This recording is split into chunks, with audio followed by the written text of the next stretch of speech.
Well, welcome everyone to our second session of Animal Communications, Who Are We Really Living With, hosted by Miranda Alcott. And today Miranda's guest is Ilona Selke, and who will be talking with Miranda about communicating with the wild ones, lessons from the dolphins. I know most of you were with us last week, but for those of you who are new, I'd like to introduce you to Miranda.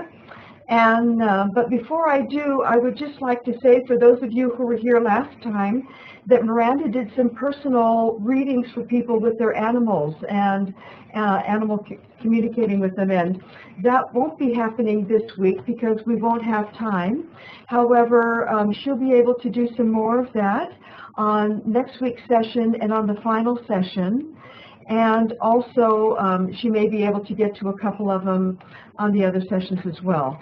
So if you do have some questions, some personal questions about your favorite animal friend, you can email those to us along with the current photo, and we'll get those over to Miranda.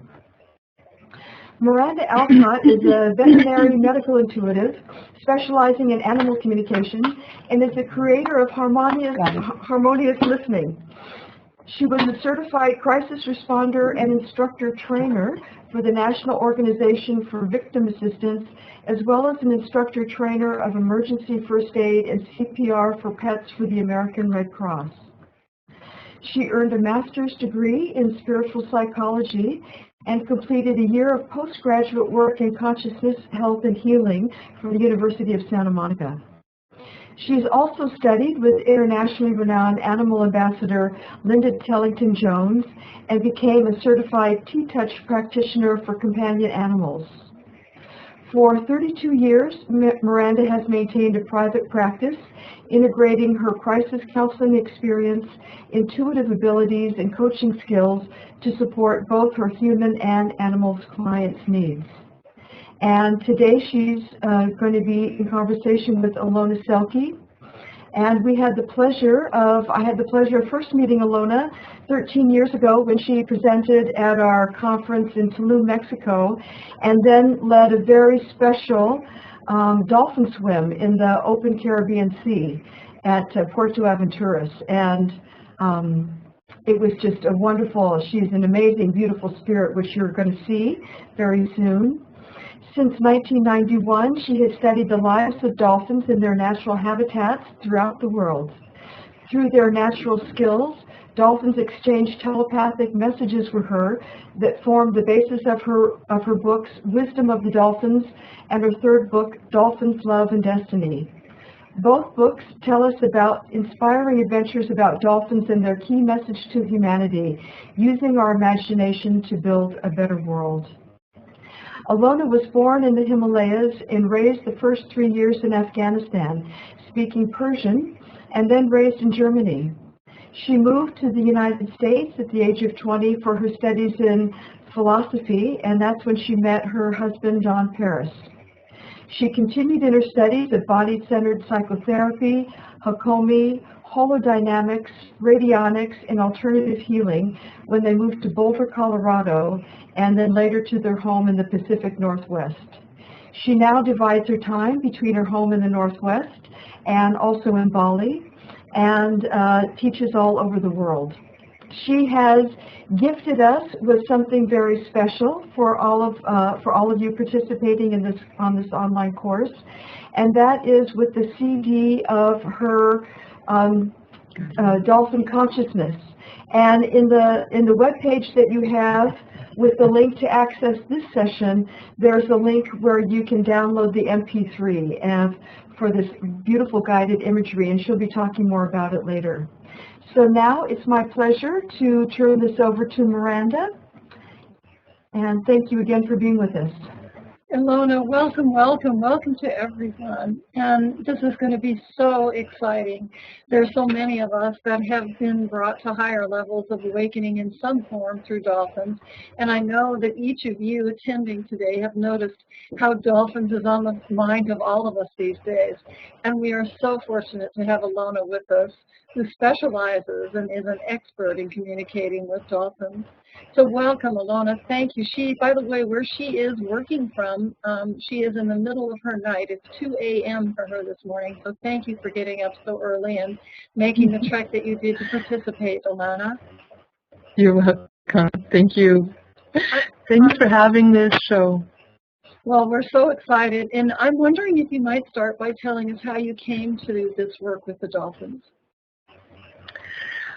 Originally, very originally, and I'm sort of sorry to say so, but I actually did attend a dolphinarium show on my way to participate at a holodynamic seminar. And at that show, my husband and I watched the big orca whales perform. You know, the black and white orca whales. And they made them jump through hoops and splash water. And at that time, I'd already been engaged in meditation for 10 years and was fairly good at reading minds, not necessarily to say it like that, but I was able to pick up messages fairly accurately. And when I was seeing the dolphins, I just felt this incredibly overwhelming sensation that they were so much more intelligent. It's like making Einstein do a circus performance trick.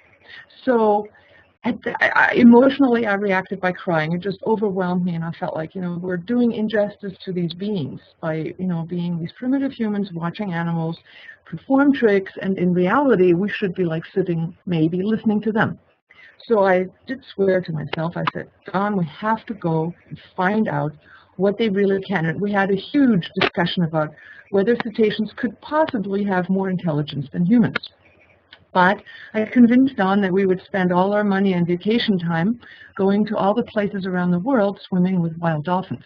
And that's how I started. And all the research I've done is ensued from that moment on. And this is so wonderful because the journey that you talk about, talking your husband into saying, no, we need to go do this, honey. I think how many of us have been ignited by an animal we wanted to follow and learn from, and you did it. You did it.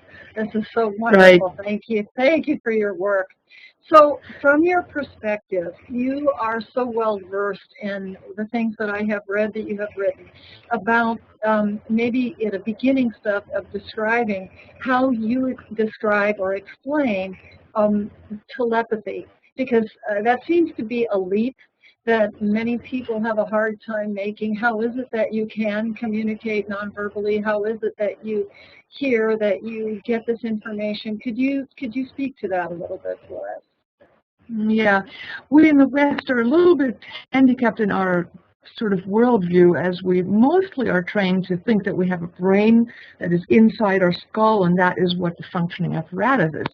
If you move further east into the older teachings of humanities, you'll find that actually the thought that we are simply the tip of the iceberg with our body, and that the rest of the higher mind functions lie within auric fields, so to speak, or in vibrational realities that are beyond the brain. But now in the West, we have increasingly more and more scientists who do research currently into the biology of higher functioning healing capacities of humans that say that we have a mind, then we have a brain. So our brain picks up the signals from a level of, or an area of thought. You know how you, or many of us, have this experience? We have this idea, we get this aha, oh yeah, I get it, and a light turns on. Well, most of us have an actual sensation of having a light turn on above our head or to someplace outside it. If you think about it, we rarely think in those moments within the brain word by word. We think at a level where we might even point out into the sky, or at least over our head. So telepathy takes place in a non-local reality. Non-local in the sense that I might be here and another being might be 1,000 kilometers away, and we can still pick up those frequencies. Cats have, when they've been separated, and Russians have done experiments on the higher mind functions of animals and humans a lot, they found out that cats and other animals have an acute sense when, for example, something was done to the kittens. Cleve Baxter did some research with even the cells communicating at a distance with people being shown magazine images hundreds of kilometers away from their own saliva cells. And when they were looking, let's say, at some Penthouse magazine fold-ups, the centerfold pictures, their cells 100 kilometers away reacted.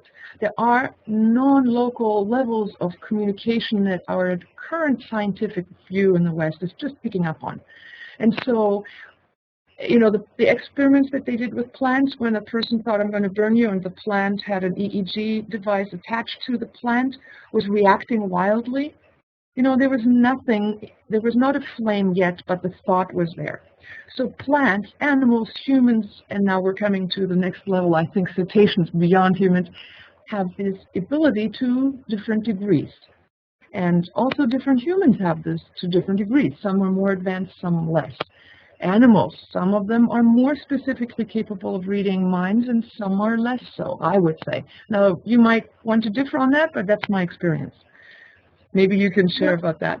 Yeah, that's really wonderful, and you stated so beautifully. As a matter of fact, one of the things I've found from my own expansion is that developing in one area leads us to have more openings in other areas, gifts, if we would call them, different dimensions of working. And so one of the things I always encourage my students to do is to just be grateful for the one area they are working in, because they will expand.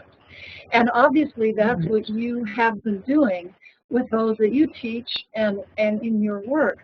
So in your using your communication, I know you have told me some wonderful stories about how you have come to communicate with the dolphins. And in our discussions, Ilona, you really brought to my attention some very important things about the cultural abilities and the culture of dolphins. And I'm wondering if you'd be willing to share with those of us who have not spent anywhere near the time you have in how to respect dolphin culture and how to be with dolphins, and anything you can share with us about that, and perhaps moving on from there. Well, maybe I should refer to, most people want to know, you know, tell me your most dramatic event and that proves that you had telepathic communication with dolphins, and I'll move to that question as a result of that. I was swimming off of Lanai. There's an island in Hawaii, Maui. It's called Lanai. There is a cove, and we swam with wild dolphins there, my husband and I, and we had banded together with 2 other females, so all 4 of us went out to swim, and it takes about a good 25 minutes to just even get to the place where the dolphins kind of hang out. They come there to rest because it's shallow waters, but they play there, and they don't have to fish there, so they just play and sleep. They don't ever sleep. They never turn their brains off completely because they have to breathe consciously, so they only rest one brain half at a time. So we were out there swimming out 25 minutes, then we swam with them for an hour approximately. And you know, when you're with dolphins, time disappears. You absolutely get absorbed. And actually, one of the experiments I did was like say, so sweet, you know, it's very nice to see you all here, but I haven't seen any babies. Do you have babies here? And within the 30-second or less than a minute, a whole parade of moms and babies came by. So I realized that it's not only me communicating with one-on-one, it's me communicating into the water and then a whole group of them being able to respond. And I did numbers of experiments like that. You know, I mean, I could tell you a million, but let me just keep going with the main part of the story. After swimming for an hour, I suddenly heard this voice in my head that said, "Get out of the water now. You just have enough time to get back." Well, normal psychologists would say, great, your subconscious, your own body created a message to your mind and said you need to get out because something is happening. Well, all 4 of us stuck our heads out within a minute. And I was waiting to see if anybody realized that something had been said. And sure enough, all 4 of us had heard the same message. All 4 of us said, did you get that? We're supposed to go back. I had heard the part myself that said, you only have enough energy to get back. So you, Ilona, have to get back. So we all obliged and we left. As a matter of fact, the moment we left, all the dolphins turned to the sea, or it's almost as if they said, we were going to, you know, we're gone, you know, you're not coming back for us, because it's, once you're with dolphins, It's so hard to want to come, it's split, to say goodbye. It's like they create such an energy field of love, of ecstasy. People say they tear up in their masks underwater. They just, oh, your heart opens up for whatever reason we don't know, but dolphins make humans, more than any other animal contact that I've ever had myself, open up in such a way that it makes you feel safe, like you're in the presence of higher beings. So, forward 15, 20 minutes, and I'm on my way back to the shore. Suddenly my right leg stops working, and I can't use it anymore. My knee stops, freezes up. I can't paddle with my knee. And I'm still like another 10, 15 minutes to the shore.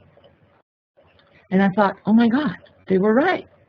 If I had not at least started swimming back, I might not make it back. So I did make it back with one leg and came to the shore and almost collapsed. I couldn't even get out of the water because I couldn't stand up. You know, and Hawaii usually has a little bit of higher waves on that particular day, and I'm so grateful for the communication, for the dolphins to have the wherewithal. Now, how many people, if I had been in a marketplace, how many humans would have had the wherewithal to say, wait a second, you need to go home now because, you know, something is happening in your leg there and we don't think you can make it safely back to shore. Who can assess another person that well, get the message across that all four of us would be able to hear it? That's a very strong ability to communicate telepathically. So, yes, and that is so beautiful, Ilona. What an incredible, thank you for sharing that with us. And I love your metaphor of if you were in a marketplace, because as humans, we have so much to learn. And your story is not only an uplifting, but is such a teaching story for our species. Really, do we think about our fellow mankind to say in a marketplace, I'm in tune with your body and you need to get back to shore? And this is so beautiful. So go ahead. I'm sorry, but I just was so excited about what you were sharing. I like that, and it's good for us to think and stop for a moment. How well are we advanced to be able to read another person, to give a message telepathically to where that other person can hear it? Now, I'm gifted, and my husband is gifted. We're both meditators. The other people probably were sensitives as well, but who is to say? It was strong enough of a message. It was like being said in my head. Translated into English for me. But that's how it is. You get a thought, and it translates through the brain. So I believe the way we could learn from dolphins is tuning into them even mentally at a long distance. That's what I also wrote about. The Monroe Institute did studies on that and worked with people just pre-imagining dolphins coming to them, administering sonar, administering healing vibrations. Now, people do this with angels, of course, and that is a real effective tool. And that has been done eons, decades, thousands of years in humanity's time. We pray to angels, and we imagine these higher dimensional beings coming to us, touching us and affecting us. Well, dolphins seem to have a similar ability, and that, you know, I always recommend we only encounter them in the wild. It's don't go to a petting pool and say that was a dolphin encounter. That was like, you know, dragging somebody against their will, separating them from their family and having them do something that we think is useful and heals us. A very selfish concept of interacting.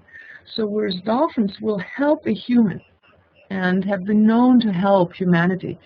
In ancient Greece, they were called angels of the sea. Just a couple years ago, I did a radio program where they had interviewed this little boy. I'm sure everybody recalls that Cuban boy that had been lost at sea and was surviving in an inner tube because the dolphins were pushing it up from underneath. You know, you just think of how many humans worldwide would do that, would we? If there's one human that's suffering, would they all come to rescue? With one dolphin suffering, would all of humanity come? It's sure that some humans will, but how many of us? And with humans, it's like the dolphins just, I've given talks and people said they were out in the middle of the ocean, swimming, in the water, suddenly all the dolphins are there and they're nicely packed around this person and not moving away. And he's like, well, wow, not moving away for so long, what's going on? Well, afterwards, he was told from the boat that there were, I don't know, I don't remember one too many, how many sharks, a group or sharks. Dolphins were making a buffer around the human to protect this one human in the ocean. You know, see, and I have a problem with that. I have a problem with that, Ilona, and my problem is, why should they give their bodies or risk themselves for our benefit? That's why we would not be dolphins, right? We would have that thought. And they would go, why not? I mean, my God, this is a cousin of ours, has a brain. Look, he's intelligent. Exactly. Let's rescue them. Exactly, exactly. And that is And so to loving. them, So loving and well, so loving.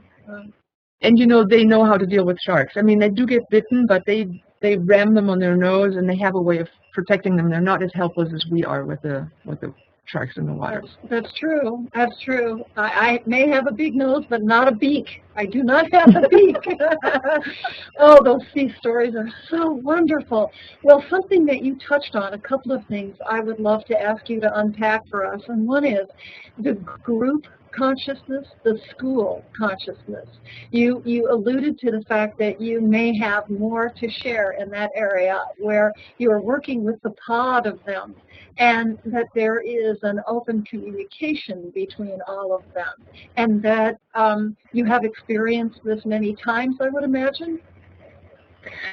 Yeah, and you know, I've experienced many different species. The spinner dolphins that swim in Hawaii have a smaller brain, about 900 grams. Humans have 1,200 grams. The bottlenose has 1,600 grams. The neocortex, that has been thought of being the part of our brain that's the most abstract thinking, the newest part of our brain, and the gray layer, it has more convolutions, more waves than humans have. So if we take that surface and stretch it out, dolphins have more surface area, thereby more computing power than we humans do. So in essence, they already have a larger evolved brain. Now, dolphins in Hawaii have 900 grams. So in essence, they have slightly smaller brains, but they swim in larger groups. The bottlenose dolphins that we swim with in Florida, for example, have the largest brain, the 1,600 grams of brain. They are the ones that look like Flipper. Their brain mass is probably allowing them to be more individualistic, and we have more one-on-one encounters with them. And they also seem to recall contact with us over years with one individual. Now, they are also easier for us to identify. You know, they have particular scars, and the dolphins in the pod in Hawaii, I was able to communicate with them as a group and felt like, well, you know, and this is like, how good is your telepathy? It's when you get results that you know. I mean, I really encourage anybody to experiment. Send pictures to your pet and see what comes back. Exercise. Train your mind. Just like babies learn to speak, you can learn how to speak the language of imagery. You need to send an image as well as a feeling. And you need to make sure you use the end image. Like, what is it that you really want to get across? And you imagine that. So with dolphins, I experimented with just putting, you know, a light ball here and say, can you see that? Please swim through. And they would do that. But I also experimented with utilizing large, complex geometric forms in my mind. And when I projected them in making contact, let's say I contacted you, I swam with you, and at that moment I projected a really highly complex geometric structure, such as maybe a tetrahedron or a, you know, flower of life image. And then I would swim away, and then I would reignite that image. That particular dolphin came, or those were two, came back to me every time I utilized that image. It happened to, it was my purpose in life image, but even within a large group consciousness where I found that dolphins were responding more as an entire group to a question rather than individuals, they also could respond to individual contact and single me out. One of them was playing a leaf game where he caught a leaf. I have that on video. And then we were playing, and I aimed at one and looked at him, and I dove down and dropped the leaf off and he came by and caught it and we would take turns at it. So they do interact individually, but by and large, they come more as a group and they take you in as one of them into one group. They still do that as a bottlenose dolphin, but they will, for example, my husband came in one year, in November, the water was already cold there, and he had had this love affair with this one dolphin female. And she would inevitably single out Don and swim with him far away from the group, 20 minutes alone, out, come back and drop him off by the boat. I got the males. But that one year when Don went into the water, she had just born a baby maybe 2 or 3 days prior to that, which is super fresh. And they're very protective about their babies. And Don had been with her years before every summer, jumped in the water, and she came around, took her little baby with her, a tiny baby, and put the baby between her and Don. Something they will not do when they don't recognize you at all. They test people. You know, they normally whistle to their baby. They go like, come on back. No, you're not playing with humans. We don't know if they're good yet. But this one, she recognized Don after, how many people are there every year? Put her and let him see the little baby. So they have, in the wild, an incredible memory as to that single person we know he's trustworthy, we'll bring our baby to him. The others, we're not so sure. We'll make sure the baby's on the other side and far away. So, oh, I have tears. That's so beautiful. That's incredible. I love that. Thank you for sharing that. And that brings to mind something I wanted to ask you, unless you had more you wanted to say. I didn't mean to interrupt you. I love you just asking questions. Otherwise, I'll rattle on forever. Oh, this is wonderful. Well, but you brought up something about the culture that is very important. When we spoke before, Ilona, I asked you about that dolphins who swim in the wild are free to come and go as they want to.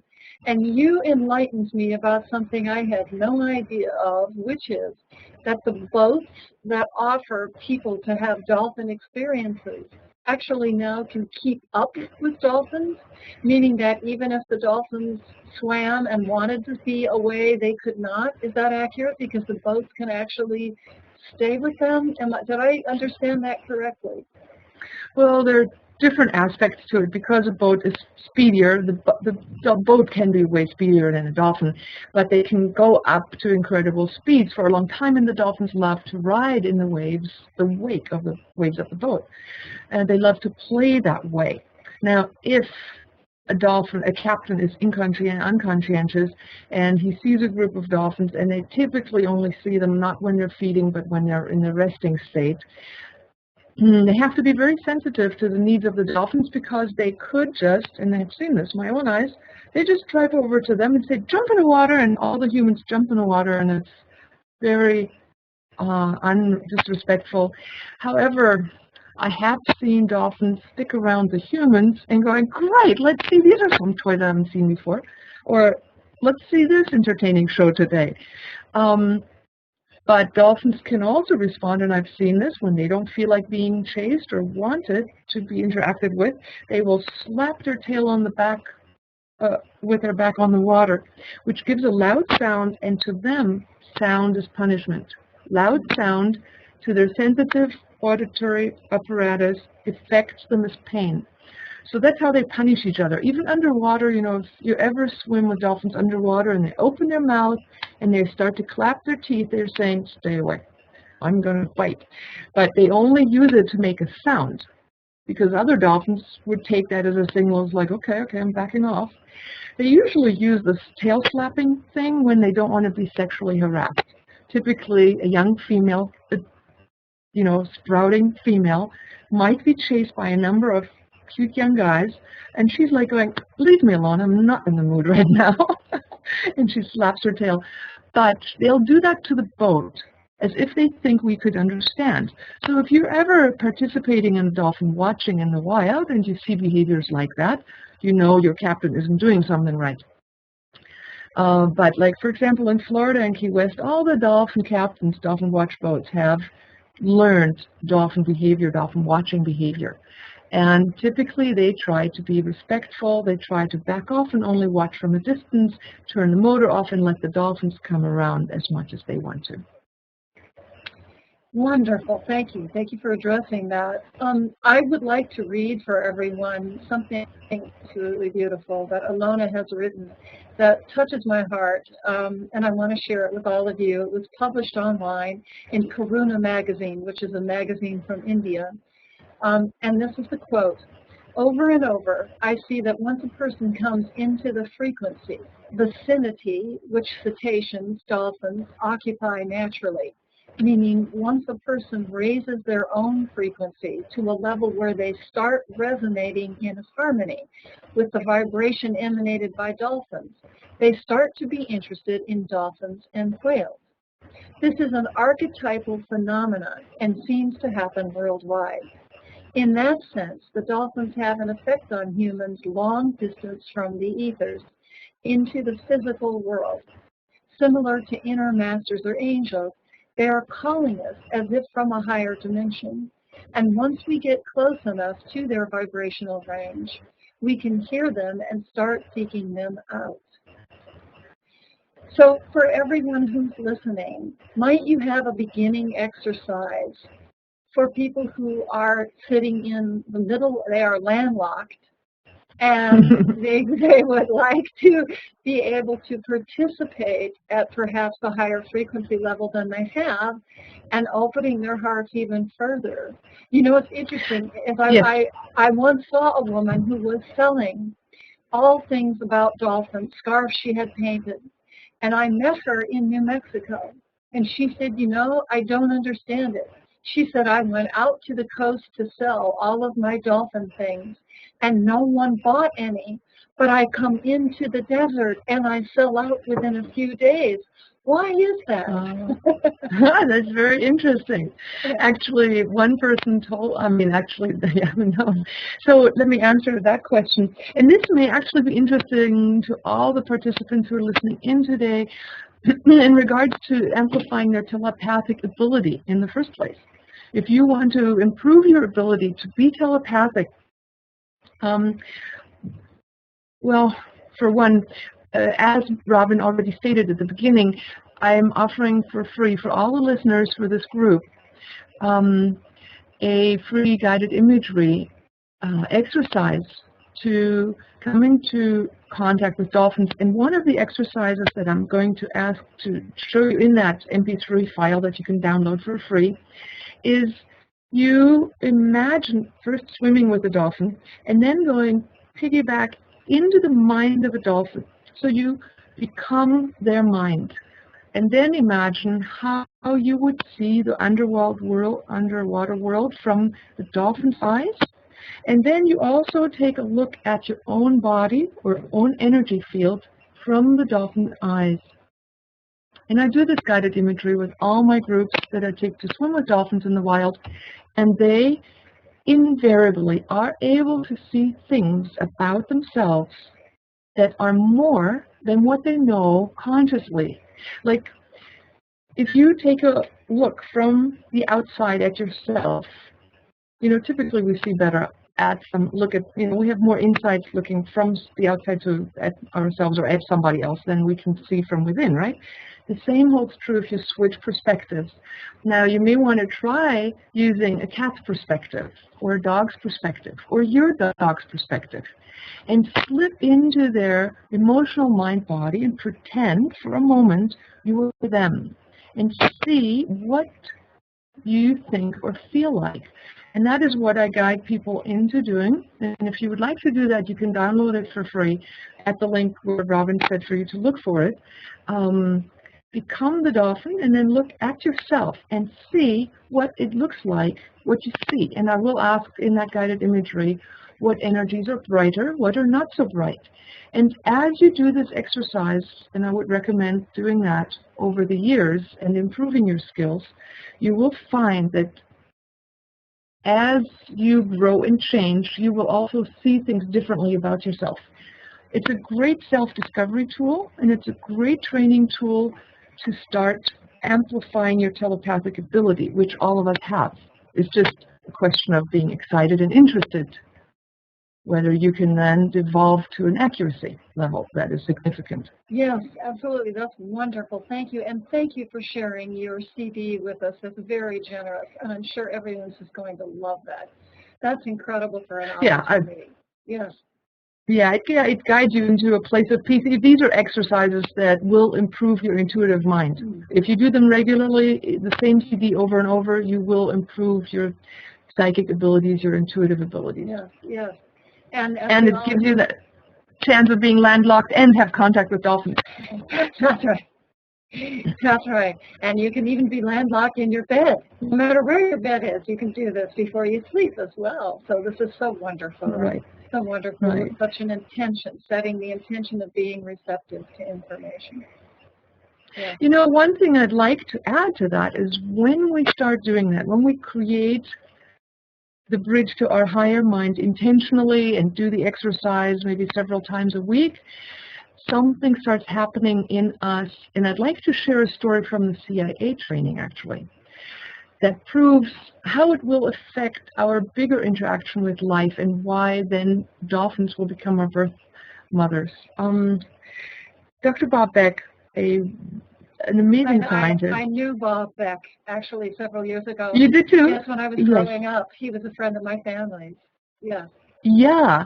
We've been friends with him until he died since '87, and he developed a biofeedback training device that was able to train the mind to be very accurate into honing into specific frequencies. And he was able to get people to learn how to see things at a distance reliably. So needless to say, the CIA got interested and asked him not to sell to anybody else but to the CIA and to train their people. So he trained them. He regretted it later, but he said, you know, the only thing that is my saving grace is the fact that once these people were able to do things such as read things at a distance, they suddenly had a change of heart. This is what happened to them.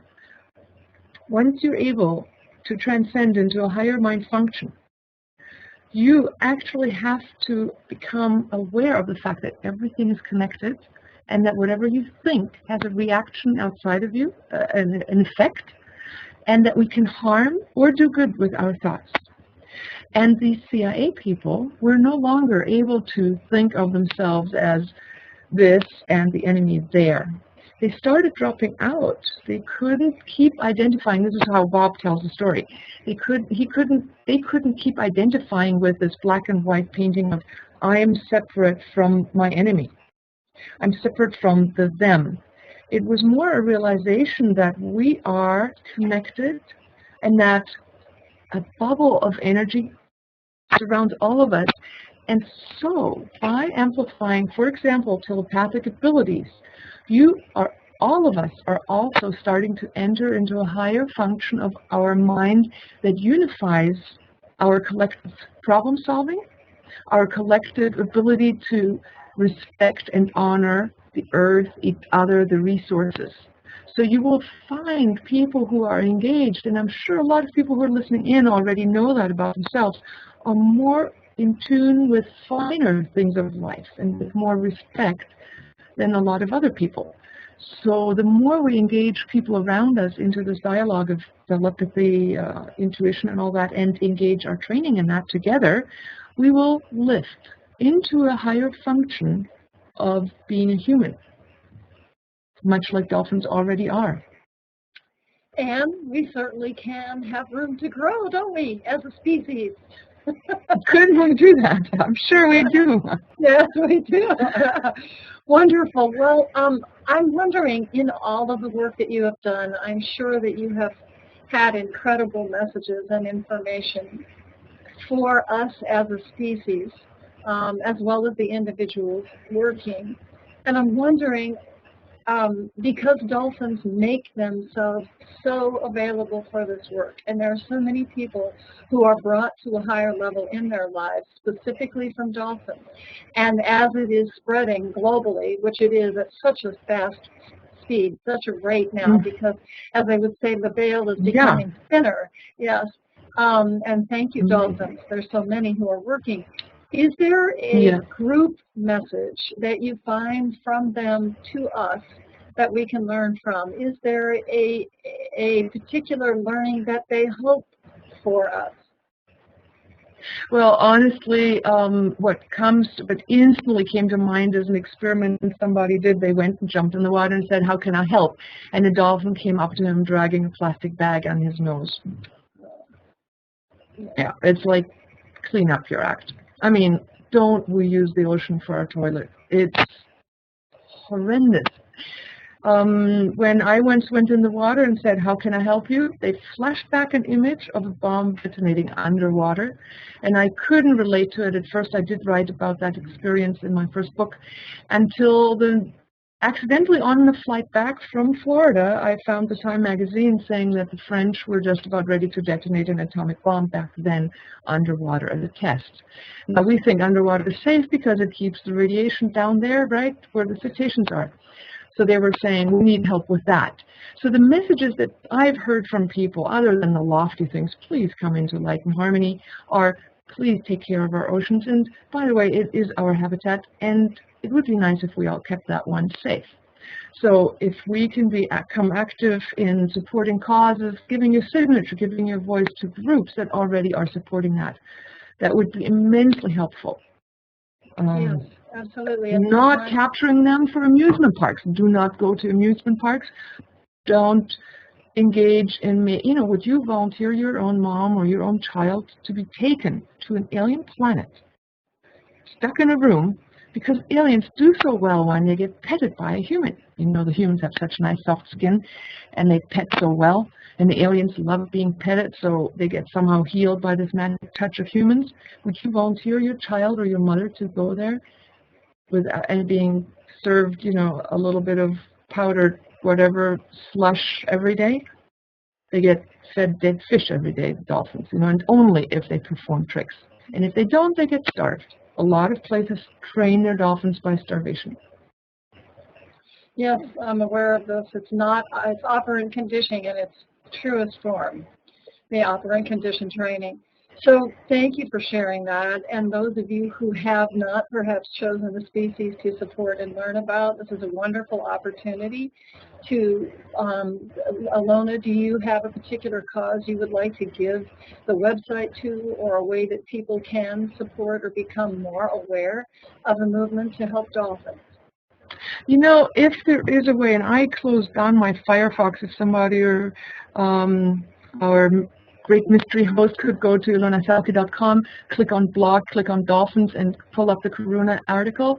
Or actually, I'm not sure if the links came through on when Robin posted the article. I don't think the links that I have active on my blog came through. There are several links of interesting research, but the one that I really would recommend supporting is the one by Rick O'Barry. He was the one who trained the TV Flipper dolphin, the TV dolphin called Flipper. And he is supporting a lot of dolphin causes, and he has them all on his website. So SaveTheDolphin.com or Save Taji Dolphins. I actually didn't memorize it, but if you Google Rick O'Barry, you might get there. Rick, R-I-C, and then O''B-A-R-R-Y, or it's in that log if That's fine. I could do That's that. fine. We will do that. Yeah. Thank you. Thank you for that. And as you're speaking about, would someone volunteer their children or their mother to be held in captivity? I can't even think of a species that has not been affected by us, by our species, in a negative way. And it becomes, although it was very hard to watch Rick O'Barry's film, and I could only watch a small amount of it, it is an image that sticks with me and certainly drives home the point of where we are as a species, that some of us, we need to communicate with each other non-verbally all the time. We really need to listen to each other. Well, like, for example, the film you refer to is The Cove, and it's the slaughtering of all the dolphins in the cove in Japan, in the town of Taji. And what happens if they catch live dolphins there to take them to shows? That's one of the things that they do. They get millions for that. They don't make money from the slaughtering, hardly. I mean, the food that they sell now, the supermarkets say there's too much mercury toxicity in the dolphin meat. Besides, nobody should eat fish more than once a week, if at all, because us dumping mercury and toxins into the ocean. So if we all do a little bit, and really this is what I think we need to do. I spent a year imagining for myself a solution coming to planet Earth to digest plastics. And at the end of the year, I did this exercise once a week, and at the end of the year, I was graced by finding the right article which said recently a microbe, an anaerobic microbe, had been discovered in South America, I believe in the jungles of the Amazons, that digests plastic back into its original particles. This was just within the last year, I believe. It's been publicized all over the world now. And I believe they will be utilizing that microbe so that it will be able to digest plastic into its organic components. So what I'm suggesting is that those of us who have the higher mind functions already elevated, but all of us hold the end vision of what you want to see. Hold a feeling of solution. Be aware of what the problem is, but then switch into taking 5 minutes, maybe once a week, to say, okay, the solution is there, and I sense it coming. It's just about to hit the planet. I see it, That will draw the information into our real physical world. And they say we live in a parallel omnicentric universe in which each one of us has their own reality displayed around you. So whatever you hold in your consciousness, you do see outside of yourself. So cleaning up your inside is the best way to have a beautiful outside. Yeah. And imagining the solutions to our planet is one thing we can use our brains for collectively. Yes, that's wonderful. And as a child growing up, my prayer and having the gifts that I had was that there would be off-planetary help for removing glass from rivers, because I could not believe that people would throw beer bottles into the river. I couldn't, and hurt the water, hurt her. I couldn't imagine that. So thank you. That is wonderful as far as the imagining. Have you been exposed at all? And we can move on to questions if you like now from people who are listening. But have you been exposed at all to some of the off-planetary influences that the dolphins seem to carry with them in some way? Well, that's a very esoteric question, and for those people who are willing to entertain that thought, it seems to me, and I have asked dolphins, where have you come from? And in my reply, now that would only make sense if I could show you, and I have written about that I oftentimes have had amazingly accurate responses. And I like to send out a question to get a response and train myself that way and know for sure that I'm not just saying something nice, because anybody could pretend that they get a message, but that what I hear is accurate. So as one of the question and answer things that I did with dolphins is they took me off planet to a watery planet, what appeared to me like, but that may have been my mind interpreting it that way. They showed me another home. So I believe that cetaceans, or at least their genetics, might have come from outside, which I also believe is actually true for much of humanity. We have been aided now in whichever way that still stands to be discussed, but we have a lot of research going on. And the Star Child, the skull that's being researched, shows like 90% alien DNA. They are, but just now that's in the last year of DNA reading and having enough funds to break down the DNA to where we have a sample here on Earth that demonstrates that. But the dolphins have shown me that. And most artists paint dolphins where? A lot? In the galaxies, in the sky, in the stars. They do. And I think it's because they can roam the bigger seas in their minds. They can take you there, you can be with them in higher levels. And I think whether they have celestial origins or whether they can at least reach into high celestial, we call them cosmic consciousness states, You know, we can leave that to everybody to decide for themselves. Yes, thank you. I was exposed to some right whales at one point, and I was shown some video of them down in Argentina with their noses buried down and their tail flippers exposed above water level. And the information I was given at that time was that they were using this way. This was the way they communicated with home. And I found that so exciting, and it took me years to try to find it. It was a National Geographic piece of film, and I couldn't believe that it hadn't gone all the way around the world. I was so excited, you know, saying, but now everyone knows, you know, but we are doing studies now. I mean, we have so many studies so that people can have more facts. So thank you, and thank you so much for the work that you are doing, Ilona. You know what I'm thinking, because most viewers don't have connections necessarily with dolphins, and one of, you know, would like to maybe ask, you know, how can you be sure that they can have healing abilities? Some of it I wrote in that article that is referenced there with the link now. I want to refer to an experiment with my cat. I had once called in a cat, and I said, look, I need a Garfield at my house because I've discovered mice. And I need a Garfield guarding my house against mice. And within a day, a cat appeared. Unfortunately, this cat was like so ugly, and it dripped from their eyes and had this fur flying off of her. I kept her outside and we fed her, but she was incredibly intelligent. So we took her on, kept her at our house, fed her. And one evening I was working, typing at 10 o'clock at night, and I hear her calling me. And she should be sleeping by then outside in her little house. And she says, come out, I need you, come out. And you know, I'm working on something on my computer screen, so I'm like going, that was loud enough. Okay, I'm going to look. I went outside, and she would normally like stand ready to be petted right at the door if anybody came out. But instead, she was sitting with her back to me, looking over the balcony down into our driveway. And so I went and looked where she was looking. And I looked, and there she was staring at our car, and our car had a light left on inside, and the door was ajar. And she was like saying, look, your door is open, your lights are on. There's something unusual, you know. Whether she was saying, you know, this is out of the ordinary, you have to come and look at this.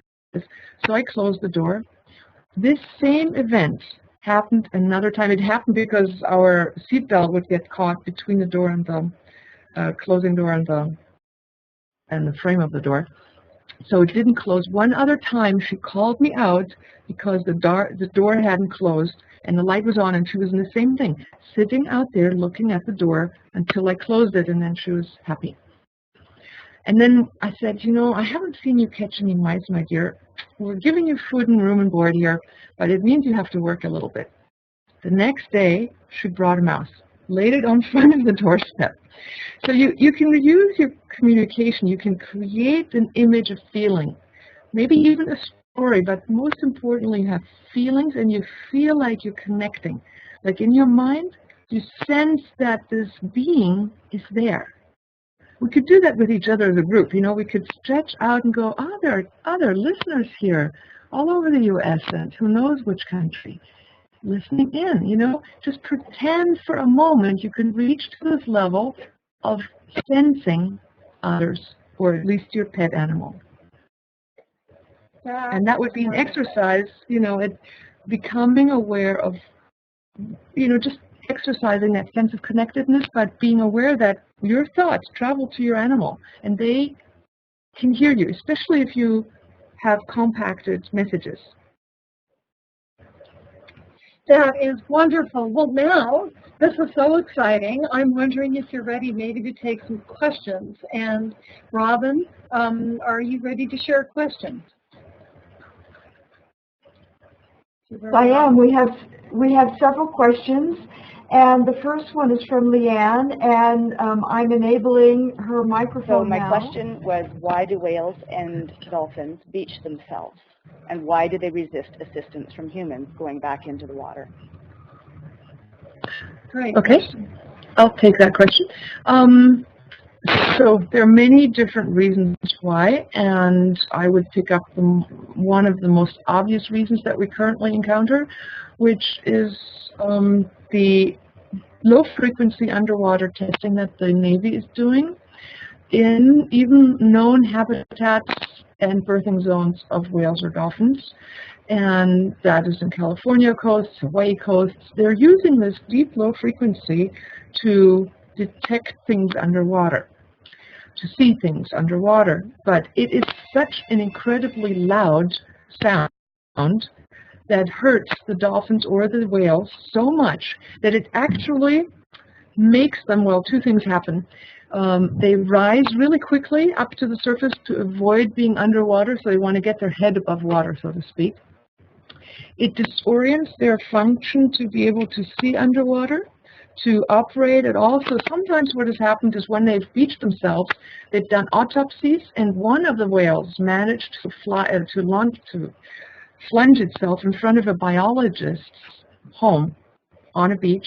And when that was autopsied, they typically find the bursting of the inner hearing apparatus.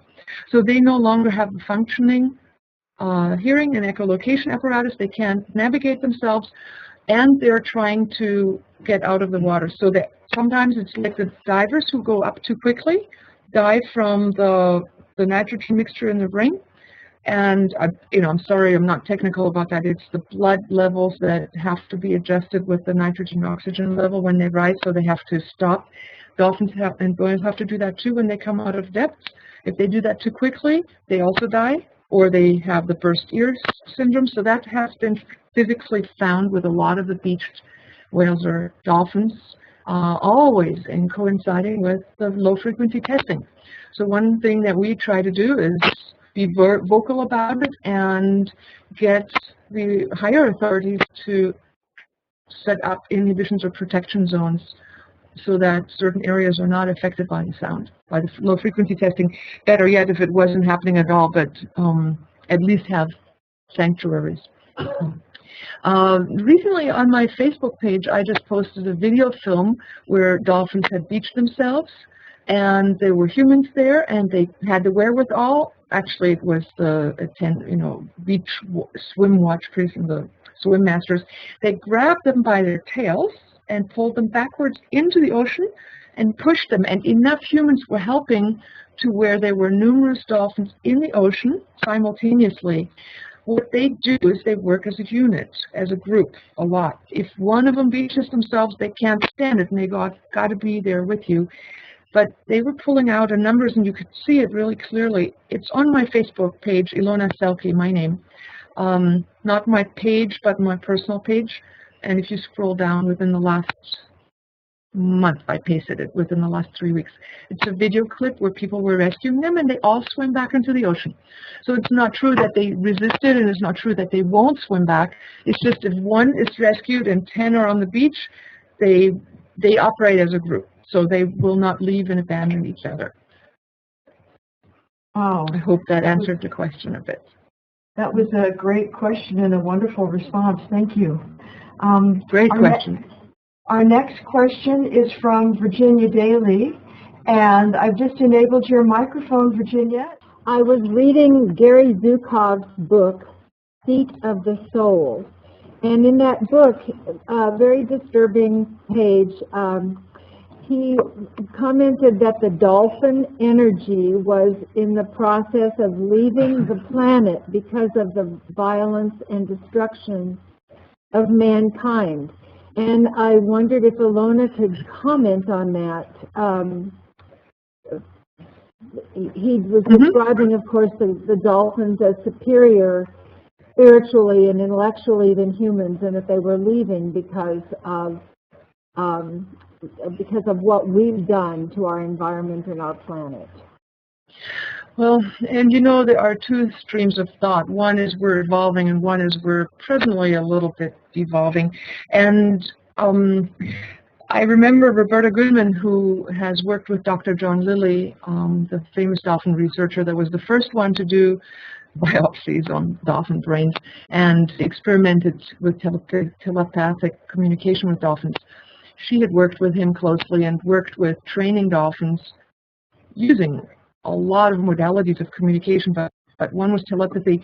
She was told by a military person, he said to her, because she was anti-captivity at some point, and he said, you know, soon it will only be the captive dolphins that survive, and we will not have any dolphins in the ocean, because of the research data that he was privy to, and I believe he was probably referring to the low-frequency sonar, which has been spreading all across the planet, and it will destroy the ability of the dolphins to hear and see underwater and live. So if that isn't curbed, we might see the end of even the incarnation of that type of species underwater, simply because we humans are not far enough advanced to know that we're destroying ourselves, our habitat, our ground, and all the other species before us. So are they leaving? Are they leaving intentionally as a consciousness? Truthfully, I really believe that on this planet we have an incarnation of like a pyramid. We have higher states like teachers, and then at the bottom we have the beginning grade A students. More of those than the teachers, and I believe the dolphins are kind of at the top of that pyramid. And whether it's dolphins or yogis or who knows what, we will always have teachers. We will always have teachers. That is the fundamental law of life. We will always have that pyramid. There will always be wiser ones. And whether it's dolphins or others, the other beings, even among the human species, we have highly evolved ones on this planet, we will always have teachers. And, you know, Gary Zukav, I mean, that was a thought. Remember the Starship Enterprise movie where the humans had managed to kill off all whales, and they had to go into the past to capture a whale and transport it into the future so that the whale would start making a sound in the ocean, because the lack of ocean, the humpback whale sound, the lack of these ocean beings making sounds, the cetaceans, caused this big, what was it, this big thing that was coming to Earth to destroy Earth. Remember? Anybody remember that? That was because we had emptied the oceans of cetaceans, and that thought is somewhat in our concern. Are we doing so much harm that we're eliminating one of the high species that we have the ability to learn from? And I think it's in our subconscious. So maybe Gary is just sensing that that is a possibility, just like that military person told Roberta Goodman. Yeah. And it is disheartening, and again, we can help by focusing on the solution. We really can. Interestingly, recently I was speaking to some military people who are actually trying to advance their techniques in gathering information by using access to the frontal lobe. What I find interesting about that, Ilona, is how interesting to be finally perhaps in the cycle of learning human to human instead of putting animals into the equation. You know, you know, I just, as you say that, I just want to bring up this one exercise that the military did with the dolphins, who used dolphins for deep sea diving and finding mines and all that. But one of the things that they trained the dolphins in was on dummies at first. They trained them to inject lethal toxins via a needle into a dummy that would kill the diver. When the dolphins were let loose on live humans, and they realized that what they were trained to do would kill a human, they stopped. They wouldn't do the exercise anymore. Yes. They of themselves chose to be pacifistic. Yes, yes. Which we have seen in different races that came before us who make that decision. And their focus, also another military person was sharing with me, he was part of some of the training you just mentioned, and he was saying to me that the dolphins were absolutely focused and respectful on what they were asked to do, as long as the human that was working with them was in integrity. But that the moment that the human stepped out of integrity, they ceased. That was it. And there was no going back for that human that then said, oh, I'm sorry, or that then wanted to go back. They would not respond to him. He was done as a trainer. That was it.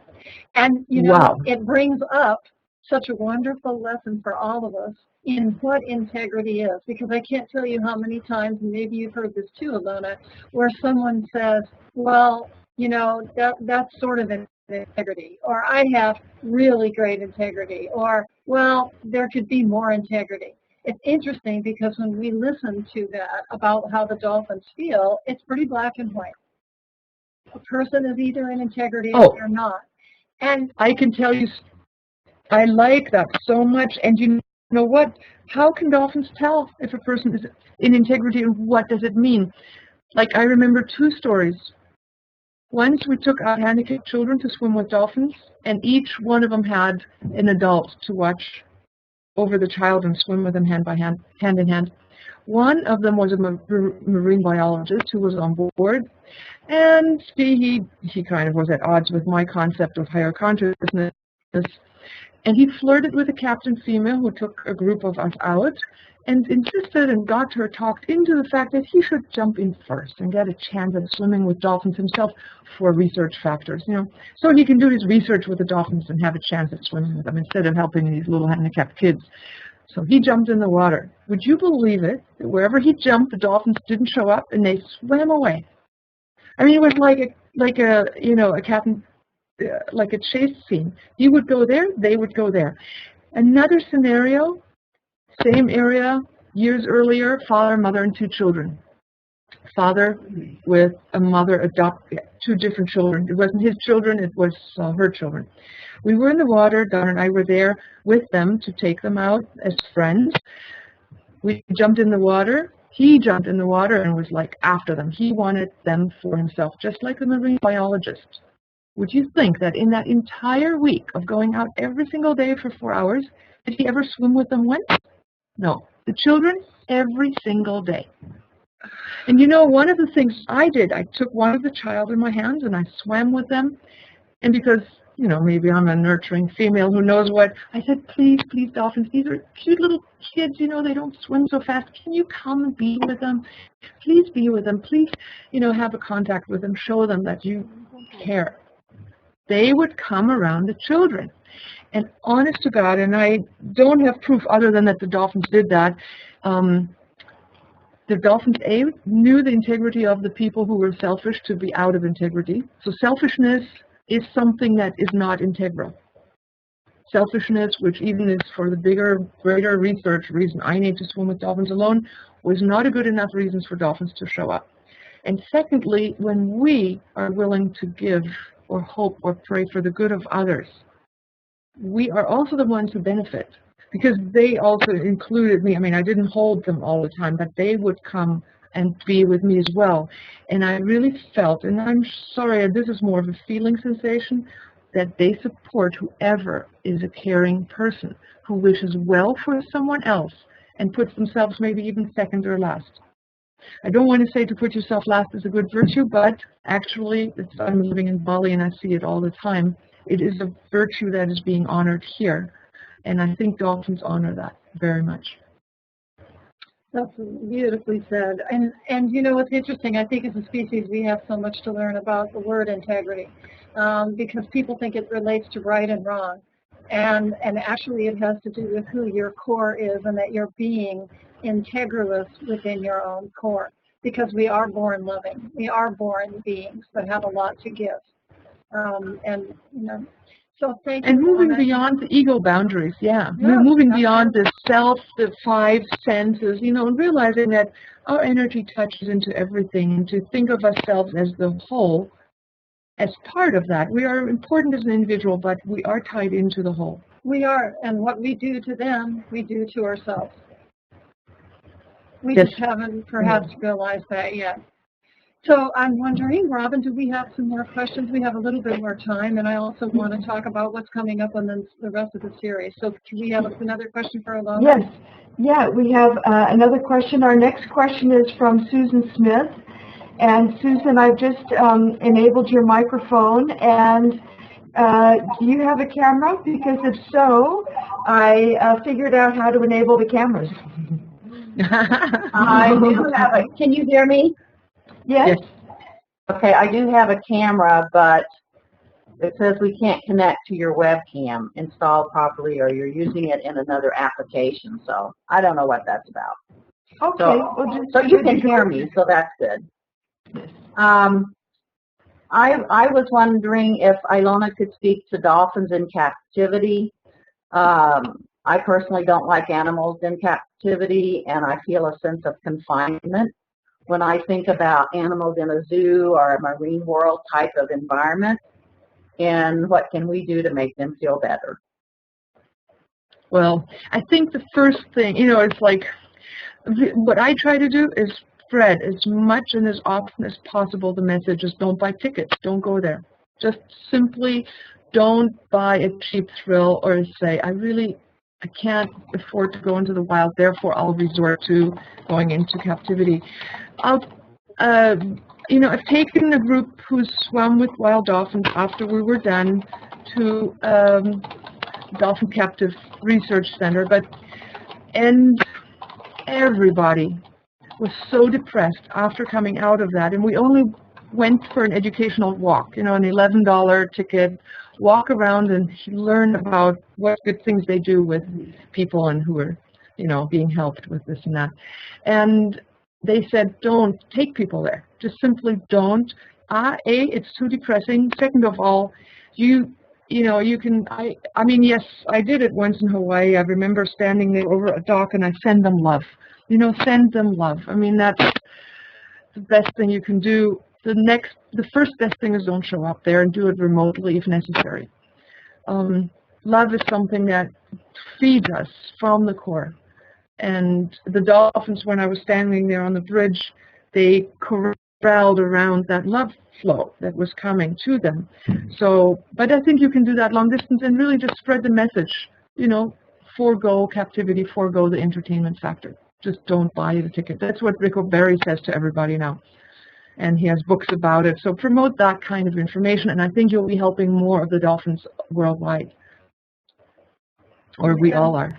Yes, and Ilona, I had something I wanted to share, and that is that many, many years ago when I started using my first service dog, I was having challenges with the two of us working together. And we attended a conference in, I think it was Las Vegas, of all places. And it was a big conference for service dog users and their dogs. And as one of the activities they planned for the group was to go next door to visit dolphins that were in a captive environment. I had a hard time. My skin started to crawl, but they said they would close. They had to close the park at a certain time frame, and after everyone left, they would bring our group in. Well, as it turned out, because it was not as accessible then, that was when we were all having to fight for accessible rights, it ended up that only a few of us went. And in fact, we were there after they closed, and I was taken down, my dog and I were taken down to a private VIP showing room, which was beneath the water with a glass, very private. And I had my service dog with me, who was a border collie. And all the way down, I was praying and saying to the dolphins, please forgive us as a species. I am so sorry. I am sending love. All that I could do. Well, when we got down into this room, the dolphins came up to the window. They circled the tubes, came up to the window and looked in. And the trainer turned her back to the window. And as soon as she turned her back to the window to speak to me so I could lip read her, the dolphins came and they hung right out behind her in the water. And my dog, my service dog, went up to the window and they communicated with each other. And then he, because he's a dog, gave signals, I mean no harm, by turning his head, yawning, licking his lips, and then he pulled back from the window. And at that point, they started making some kind of sound. I don't know what it was because I don't hear that. But the trainer said, what's going on? What's going on? They've never done this. They've never made this sound. And they were racing around and coming back to the window and hanging. And she said, something's going on. Well, they were emanating all of this love. It was just incredible to stand in. So I gifted the trainer with a medicine bag, and I suggested that she look at the medicine cards. And she was very resistant to it. And I said, you know, they're such loving beings, and you know, they really have a lot to communicate. And she resisted and resisted. And I sent prayers to her. I even communicated with her after that time. And I couldn't, she wasn't able to open as much. She just kept coming from the scientific place. And as it turned out, I lost track of her. And all I could do was pray and say, I hope that because you're working with these beings, that at some point your heart opens up. Now we fast forward years later. And guess who the trainer was that was taken by the ponytail under the water in Florida? That was her. But that was the orca, right? That was the orca. Wow. And There is a book out right now on that, on the whole backside of the story. You know, not just, oh my God, horrible dolphin that killed this woman. It's like, what provokes that? Exactly. Wow. That's the point. And Right. I thought, what an incredible lesson, and such an incredible, I mean, you know, Robin said something last week that I thought was so important for all of us, and then we'll move into the upcoming programs, and that is, Robin asked me, she said, Miranda, it seems like that the animals are making themselves more accessible to us. Is that true, or is it that we're becoming more open? And I said to her, it's on the nose. It's because we're becoming more open, yeah. So, Ilona, thank you so much for your time today. It has been enlightening and Thank you, Robin. Oh, your work is incredible. We are all so grateful. Thanks for the host, Mike, in the background. Thanks for all the listeners. And let's spread the message, and I hope people will listen to the guided imagery and practice their intuition. And I wish you great luck in evolving that ability to a greater level. And may we all create a beautiful humanity.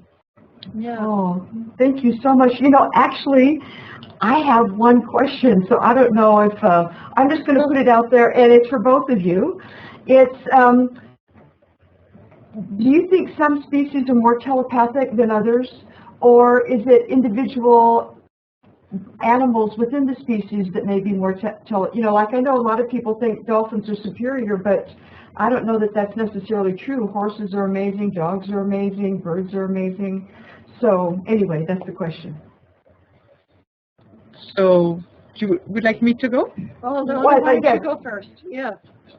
Okay, so overall, we can always say that some brains are bigger and can do more in these kinds of things. So in that sense, we have an evolved species that is like actually functionally superior in vast amounts. They, for example, are now thought to produce holographically imaging videos that they send through sonar that they can read, right? Pretty sophisticated communication skills. Like I said, my cat was seeing the open doors. I mean, that's for a cat brain, I mean, amazing, I think. And I do think within each species, even within the dolphins, there are some that are more on that upper echelon and some who are beginning to learn how to be a dolphin, right? So same with humans. We have some that are already a little bit more incarnated, more often, have gotten some more lessons, some are beginning.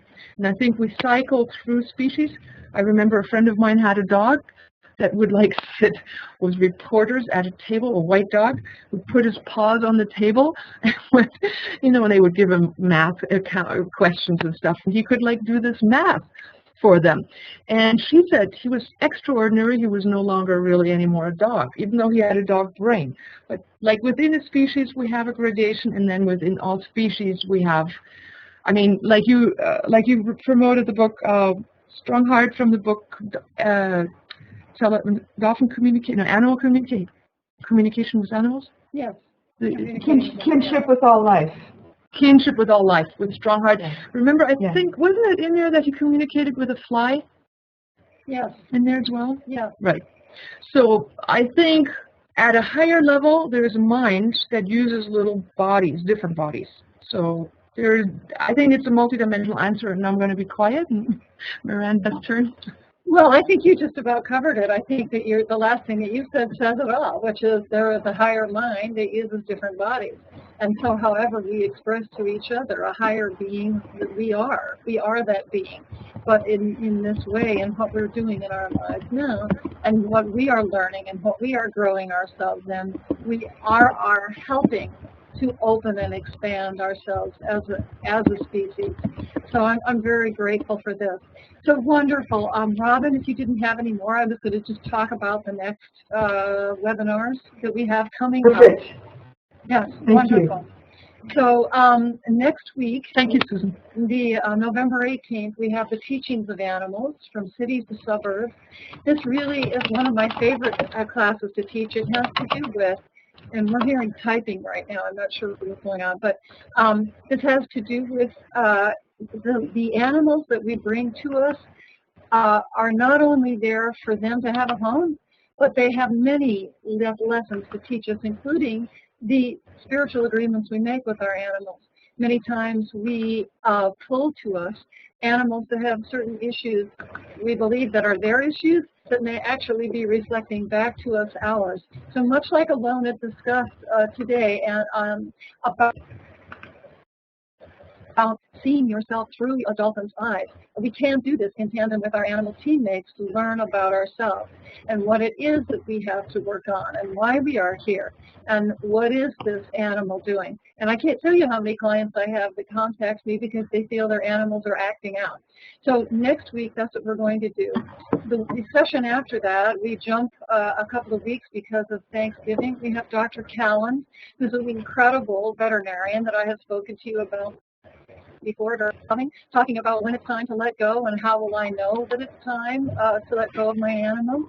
He is a very spiritually minded being, has been in practice for several years, and has wonderful stories to share about how he feels about being a part of the euthanasia process or not, and how he feels. In session 5, Linda Tellington-Jones will be joining us. She's incredible.